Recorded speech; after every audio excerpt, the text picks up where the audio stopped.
me to the microphone at this time a very talented woman. I love to hear every time she speaks one of her pieces. A selection, a presentation from Miss Tina Park.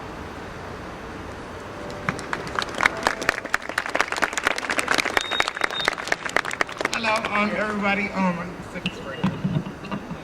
from Louisiana. I came to Atlanta after Hurricane Katrina. Love it. Haven't been back since. I get it. I just got a whole different feeling about being up here because the lifestyle that I was living, I could be one of the candles myself as well. I've been HIV positive for 5 years. I was just reckless. I was clueless. I was oblivious, you know. And since I've been up here, it's totally changed my life. I've started back doing my God-given talent, which is writing. In January, I'm going to Beulah Heights University, so I'm excited about that. Because I want to be a theologist. So I want to share with you this piece that as one of my girlfriends asked me to write the answer to a phenomenal woman. She asked me to write it 3 years ago. And I just couldn't really think of, something phenomenal to say. But I want to say to the transgender women who are still alive, I hope that this gives you hope so that we can inspire the transgender women that are coming and transgender men as well. Okay. Don't forget the guys. There is a war going on, and it starts within the mind. This energy, whether it creates or destroys, it always divides, separating those who were born different, designed to crave more. Their souls unlocked a hidden portal and roamed through an unseen door. Thus began the legacy of the trans. She punishes herself, feels unworthy, destined to finish last. She has no sense of whom she is, for she knows nothing of her past. Her womb is barren and produces no life. Her pain runs deep, for there is much trouble just to be a happy wife.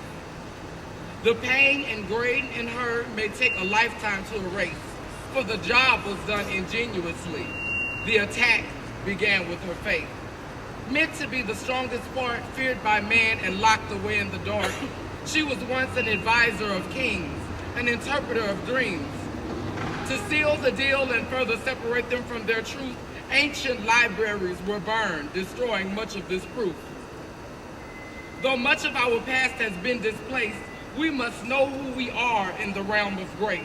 Many of us have traveled to its borders and seen what keeps others locked in closets, pretending to be innocent and green. Wanting only to feel love, we've allowed ourselves to become governed by our flesh.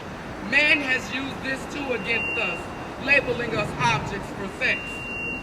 They've set out to damage everything about us that was reputable, admirable, or pristine, turned into evil. Now we're viewed as morally unclean. But it's a lie from the pits of hell, and with my last breath, this truth indeed I tell. For today I choose to say, or better yet, I might scream, no, I'm not a phenomenal woman, but I'm an extraordinary queen. For to whom much is given, much is required. Is not what we seek more than what's desired? Who but one worthy of favor would still struggle to stand, even after being cast down and rebuked by their fellow man? Many of us have chosen unconventional routes, opposing the legacy of planting seed. We're artists, cosmetologists, scribes, creators of beauty. We're of a different creed. Those who receive us know what we bring to a room. A bold, humorous, and exotic, fascinating presence that could chase away the darkest of gloom. It is bravery embedded in the courage to be who you are, knowing that you shall be judged by many for your deeds, some even forsaken by their families for their words you did not heed. Most of us sacrifice our birthright to be visually seen as men who have dominion, but today I'd like to add a different opinion. I pray by all like myself it shall be seen that no, I'm not a phenomenal woman, but I'm an extraordinary queen. So seek not the shadows of conformity, thinking that it be your savior to blend. For the book of Isaiah writes, if we keep God's covenant, we shall be lifted among men. Let this day mark the end of a man-made curse, and know that what was first shall be last, and what was last shall again be first.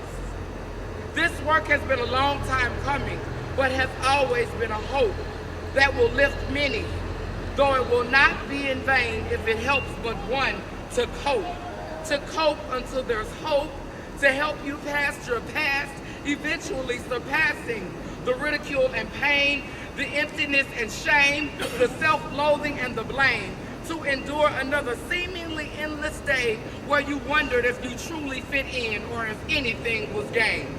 Today, I can say I've seen a glimpse of the mountaintop, and it matters not what you're wearing or how you look when you get there, but what's important is that you get there. So to those like myself who are still in despair, I humbly ask you hear my words and make this your covenant prayer.